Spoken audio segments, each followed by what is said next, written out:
경찰이 오늘 김병기 의원에게 공천 헌금을 줬다는 주장을 담은 탄원서를 민주당에 전달한 전직 구의원을 불러 피의자 신분으로 소환했습니다. 조금 전 경찰에 출석했는데요. 자세한 내용 현장에 나가 있는 취재기자 연결해 알아봅니다. 최지원 기자.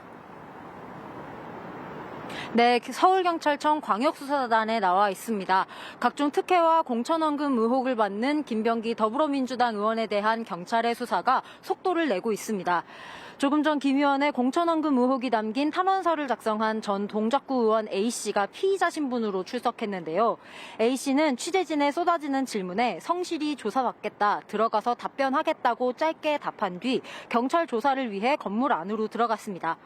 A씨는 지난 2020년 총선 당시 김 의원 아내의 요구로 1,000만 원을 전달했다가 돌려받았다는 내용의 탄원서를 작성해 2023년 말 당시 민주당 소속이던 이수진 전 의원에게 제출한 인물입니다.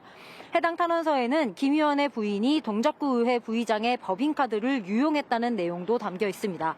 경찰은 오늘 A씨를 상대로 이 탄원서의 사실관계를 파악하고 김 의원 측에게 돈을 건넨 경위를 확인할 방침입니다.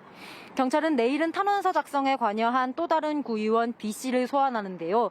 A씨와 같은 시기 김 의원 아내에게 2천만 원을 전달했다가 새우깡 한 봉지가 든 쇼핑백으로 돈을 돌려받았다고 주장한 인물입니다. 김 의원 측은 총선을 앞두고 제기된 사실무근 음해라며 강하게 부인하는 입장인 것으로 전해졌습니다. 앞서 김 의원의 전직 보좌진이 지난해 11월 이 탄원서를 서울 동작경찰서에 전달했는데요.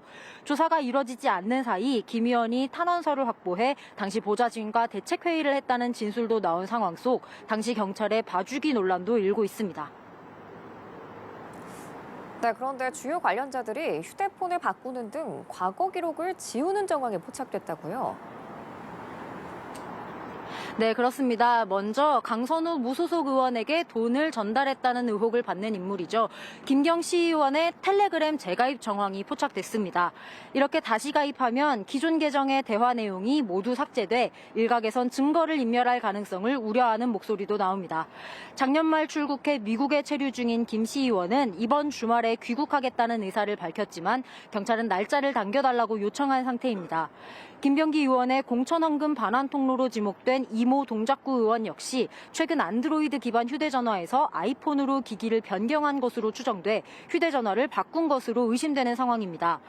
이런 이유 등으로 경찰의 신속한 강제 수사가 필요하다는 지적이 나오는데요. 통상 휴대전화 통신 조회가 가능한 기간은 1년인데 강 의원과 김 의원의 공천헌금 수수 의혹이 불거진 시기는 2022년과 2020년으로 해당 기간 통신 내역이 존재하지 않을 것으로 보이기 때문입니다. 당시 상황을 파악하려면 사건 당시 관련자 간 통화나 메시지를 확보해야 하는데 이를 위해선 실물 휴대전화나 PC가 필요한 상황입니다. 한편 경찰은 강 의원이 받은 1억 원을 보관했다는 전직 보좌관도 불러 조사했는데 휴대전화를 이미 제출받아 포렌식 조사도 진행한 것으로 알려졌습니다. 지금까지 서울경찰청 광역수사단에서 연합뉴스TV 최지원입니다.